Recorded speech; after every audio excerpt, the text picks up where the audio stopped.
Good morning, everybody. SuperJackster01 here. Now, this video was supposed to happen yesterday, but then I kept procrastinating and everything.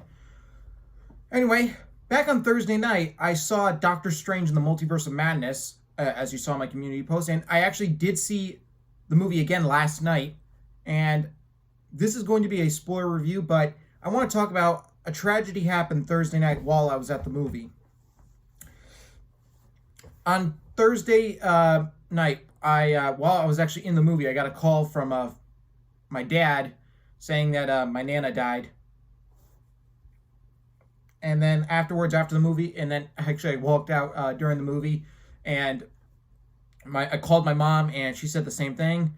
And it was pretty sad, but then I went back and I finished the movie. And then afterwards, I went over to my family's house, because my family is actually away right now. They're away in South Carolina. My sister Neve is graduating from college, and I didn't want to go to the college graduation. And they're all coming back tomorrow morning. They were originally supposed to come back Monday, but then due to this, they're coming home on Sunday. So yeah, I just wanted to talk about that. I'm doing okay though. If you want to spread any support or anything, just go ahead. You're more than welcome to. Yeah, my Nana, apparently this happened just completely unexpectedly. It was a little bit of a mini heart attack. It's believed she was suffering from broken heart syndrome because as we all know, my papa died more than 2 years ago, back in January of 2020, and no, it's kind of believed though that she'd been waiting for this day ever since my papa died. So at least they're reunited. Apparently, it was a mini heart attack. And nobody knew about this and everything, so it was a bummer. But I'm hanging in there. I'm doing pretty good though. I'm kind of just trying to distract myself. So I went back and I saw In the Multiverse of Madness again last night at the Apple Cinemas Theater, and I liked it a lot more in my second viewing. So that way then I was actually able to really focus on it. So now I just wanted to briefly mention that and everything. So like I said, if you want to spread any support, go ahead. But anyway, now we're going to talk about Doctor Strange in the Multiverse of Madness. Spoiler warning, I'm just going to say that this video will have spoilers. So if you have not seen the film, please stop watching the video because there will be spoilers here. So I'm going to do just last warning. 5, 4, 3, 2, 1. All right. We're now going to go get into spoilers now. There's a lot of things I really liked about Doctor Strange in the Multiverse of Madness, and there's a lot of things I really disliked about Doctor Strange in the Multiverse of Madness. And ever since this movie was first announced, when they first announced this movie at the San Diego Comic-Con back in July of 2019, this was immediately my most anticipated Phase 4 film. And it had a little bit of a rocky production. Scott Derrickson, the director of the first Doctor Strange, was originally supposed to come back to direct this film, but then he stepped down due to creative differences, although he remained on as an executive producer. And Sam Raimi, who was the director of the original Spider-Man trilogy, became the new director. And the screenplay was written by Michael Waldron, who was the head writer of the Disney Plus show Loki. So anyway, Doctor Strange in the Multiverse of Madness, it's a continuation of the events of WandaVision and Spider-Man No Way Home. And by the way, the story for this film also changed because of COVID, because as we all know that this movie was originally supposed to come out before Spider-Man No Way Home. In the original Phase 4 schedule, Doctor Strange in the Multiverse of Madness was originally supposed to come out in May 2021, and then Spider-Man No Way Home was supposed to come out in July 2021. But then due to COVID, they had to delay Black Widow, and as a result of that, they had to delay all the other MCU Phase 4 films. Release dates all got shuffled around and everything, and one of those release date shuffles revolved moving In the Multiverse of Madness to come out after Spider-Man No Way Home. And basically, In the Multiverse of Madness was originally supposed to be the introduction of the multiverse, hence the name In the Multiverse of Madness, and then No Way Home was going to begin with the multiverse already open and Doctor Strange having knowledge of it. But then when they moved In the Multiverse of Madness to come out after Spider-Man No Way Home, they changed the story of No Way Home to have the multiverse be introduced in that film. All right, there's a little history lesson there. So Sam Raimi's direction and I'm going to do everything I liked about we'll do the positives first, because there are a lot of things I really do like about this film. I love Sam Raimi's direction is great as always. This was his first directed film in almost 9 years. The last film he directed was Oz the Great and Powerful, which came out back in March of 2013. And then, let's see, some other things I really liked. I really love the dark, and like this movie is dark as shit, and also very scary. Like this is arguably the darkest MCU film. And one of the major surprises, I never really, maybe people got this vibe from this trailer. I was not expecting Wanda to be the film's main antagonist. I thought the film was going to be about her, Doctor Strange, and America Chavez. Please forgive me if I mispronounced that last name. I thought it was going to be about them going through the multiverse and everything. Boy, was I dead wrong. But I like how it really picks up her story from WandaVision. It's like she really wants to be in her alternate reality with the kids, to see her kids, even though they don't exist and everything. And she's going to do whatever it takes to make that happen, similar to what she did in WandaVision. And she really does. You really understand how the mixed conflict she has between. She keeps going back and forth between Wanda Maximus and the Scarlet Witch. So yeah, her being the film's main antagonist was great. I liked the character of America Chavez. Yeah, please forgive me if I mispronounced. I think they only said her last name a couple times, but yeah, America Chavez. I really liked her character. I want to say that the marketing is very misleading on her character. Like, she is very prominent in the marketing, but I just want to know that America is a very integral character to the story. The marketing doesn't make it seem like it, but this was a very integral character.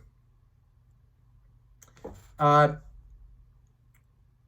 like how, she's very conflicted with, she doesn't know how to control her powers and entering the multiverse and everything. And the chemistry between her and Benedict Cumberbatch, or Doctor Strange, was really, really, really nice. And I'm hoping to see more of her in the future MCU films. And let's see, what else do I like?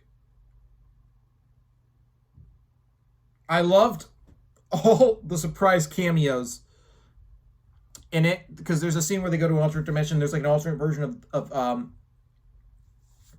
the Avengers. They have Patrick Stewart reprising his role as Professor X from the X-Men films, although it's a different version of the character. There's also an alternate. We have Haley Atwell, who played Peggy Carter in the MCU, playing a female version of Captain America, Captain Carter. This is she voiced an animated version of this character from the Disney Plus show What If, and Lashonda Lynch, who would play Maria Rambeau in Captain Marvel, comes back, and she plays like an alternate version of Captain Marvel. And then Anson Mount playing Black Bolt. And the biggest surprise, this one got the hugest cheer from the theater, was John Krasinski playing Mr. Fantastic. That was awesome. Everyone expected that was going to happen. It was just a really great shock. It was. And I love the evil Doctor Strange moment where Doctor Strange confronts like the evil version of him. I remember, we all know the post-credit scene of Spider-Man No Way Home is basically the teaser trailer for In the Multiverse of Madness. And in that teaser, we saw the evil version of Doctor Strange. And I remember there were all these theories going around. People were thinking that character was Mephisto. And I don't know, everybody always thought it was everyone thought Mephisto was going to show up in WandaVision, but then he never did. So people were thinking maybe this would be the alternate version, but we all know that was not the case at all. I'm trying to think, what are the other positives? The scenes where they go through the multiverse were really good. The visuals in this film were spectacular. Like, I saw this in the X Plus theater, and both times I've seen, they've been in the X Plus theater, I'm just blown away. Yeah, and also Rachel McAdams' character, Christina Palmer, her role in the film was much larger than I thought it was going to be, because she wasn't in much of the marketing for the film. I thought she was only just going to just be a supporting role, but no, I was not expecting Christina Palmer to have a very large role in the film. It was initially said that Rachel McAdams would not be coming back to reprise her role in this film, but I guess when they rewrote the story and changed everything, they then announced that she would be coming back to reprise her role. So that's nice. Yeah, so I was glad. It was very it was very nice to see that she had a much larger role in this film. And let's see, what else do I have? And And I just want to say the character of America Chavez, her character was originally supposed to be introduced in Spider-Man No Way Home, but then when they changed the stories of both of the films because of COVID, they then instead moved it to have her be introduced in this film instead. All right, now we're going to go into what I didn't like about the film, because I do have a lot of problems, and most of these people still have a lot of the problems. The story and the pacing is all over the place. It's very wonky. Like, the film takes a while before, like, the film focuses, like, a lot more on the madness than it is on the multiverse. Like, I wish we could have gone to more of the alternate universes and stuff like that. Hence, like, because the movie's called In the Multiverse of Madness. Like, I think it takes like 30 minutes before we actually get to the multiverse.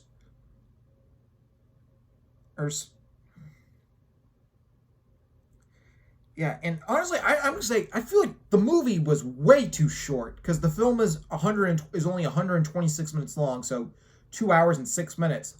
Like, I think most of us, we thought the film's gonna have a much longer runtime. I thought it was gonna be like maybe 2.5 hours, or 2 hours and 40 minutes or something, kind of like how No Way Home was a very long film, because that film I believe is 148 minutes if I'm not mistaken.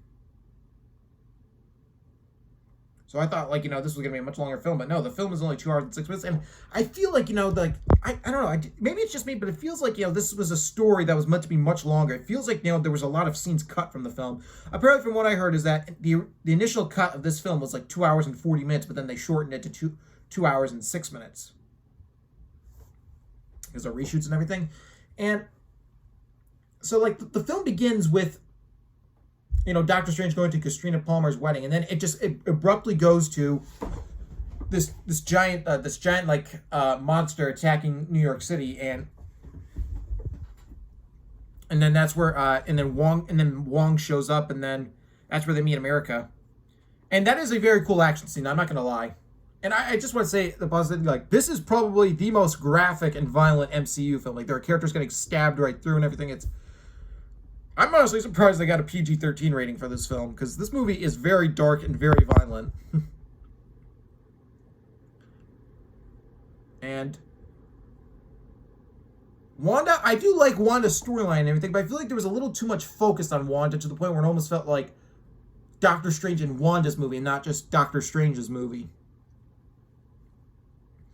And the cameos, I feel like they really overhyped the cameos in this film. It's like, those cameos I just mentioned are the only, like, big surprise and everything. Like, I thought, like, most of us were expecting that, like, we would see, like, the actual X-Men show up, see an alternate version of Iron Man played by Tom Cruise, and Deadpool gonna show up, and maybe even Tobey Maguire's Spider-Man make a brief appearance. Like, they gave all these hits and everything, that's exactly what was going to happen, but we didn't see any of these characters in this film. Like, none of those characters show up. And I don't really know how to describe it. It's like, the story is like, the pacing is also very wonky as well. Like, we'll go from being like a very energetic, like, big action scene, a lot of story, and then it'll go to this very slow scene. And Wong, honestly, I thought, I love Wong and everything. But honestly, I was expecting him to have a little bit of I was not expecting his role to be so small in this film. Like, he spent it mostly being with Wanda. Like, he captured her, and then when he takes her to the mountain to get the book to control power, she, like, knocks him off the cliff, and he spends, like, a large portion of the movie just knocked out. It's not until, like, the third act that he regains consciousness and then starts climbing up. Yeah. I'm hoping hopefully the next time we see Wong, we'll see more of his abilities, because since, he's now Spider-Man No Way Home introduced the fact that he is now the Sorcerer Supreme. And let's see, what else did I not like? I should have written down notes and everything. Yeah, I was just very surprised with how there weren't that many cameos, and I recorded audience reactions for my film, but really only when those cameos show up. That was the only time the audience really ever cheered or anything. Aside from that, literally, it was nothing. And I was kind of disappointed with that. I really thought we were going to see more versions of the characters. I just really would have loved to have seen we go through more of the alternate realities and stuff like that. Meet more of the alternate Doctor Stranges. We only really went to one universe because I mean there's a montage where we go through other universes, which the visual effects for that scene were brilliant. Where Doctor Strange in America, they go through alternate universes. Like one, there's a world where it's all just everyone's made of paint. There's a cartoon world, a upside down world, I believe, and all this other stuff. And they land in this other one. And I did like the joke where America's like, how do you not vomit? And he said, this is not my first time going on a crazy adventure. I don't exactly remember what it was he said, so I guess we're in another alternate you, and then he just vomits into a pot. That was funny. The humor in this film, I like how the humor in this film was very subtle and everything. Like, this is probably one of the least comedic MCU films. Let's see what else. Yeah, apparently what my problems with the film are very similar to what everyone else has had with all the other problems that people have had with this film. Is that really the pacing and the story is like, it's really a mess. Like, I feel like, this could have been a more, like, the movie is really having a struggle on deciding like what it really wants to be.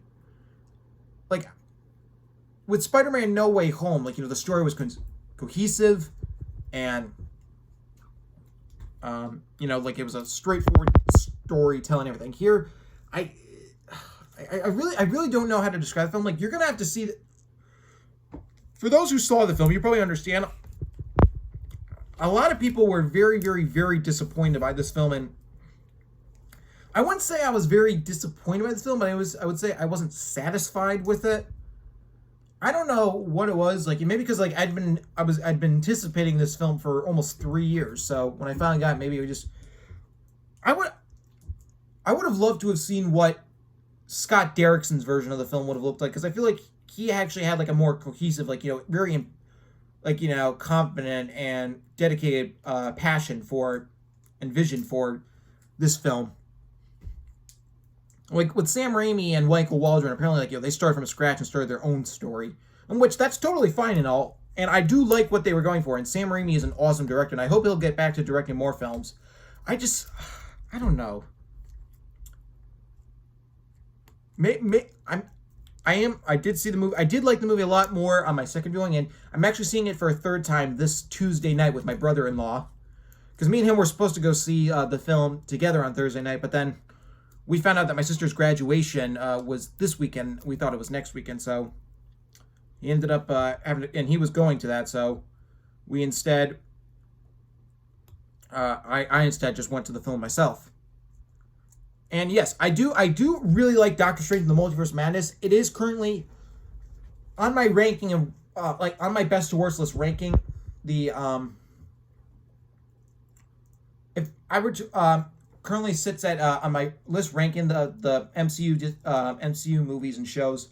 Doctor Strange in the Multiverse of Madness currently sits at number 7 on the list, because right behind Avengers Endgame, Avengers Infinity War, Captain America Civil War, Spider-Man No Way Home, Thor Ragnarok, and Shang-Chi of the Legend of the Ten Rings. Those are the films on the list before Doctor Strange in the Multiverse of Madness. And I do give the film a solid 8 out of 10, and I definitely do recommend the film, so yeah. Alright, that's my review of Doctor Strange in the Multiverse of Madness. I will see y'all for my next video coming soon.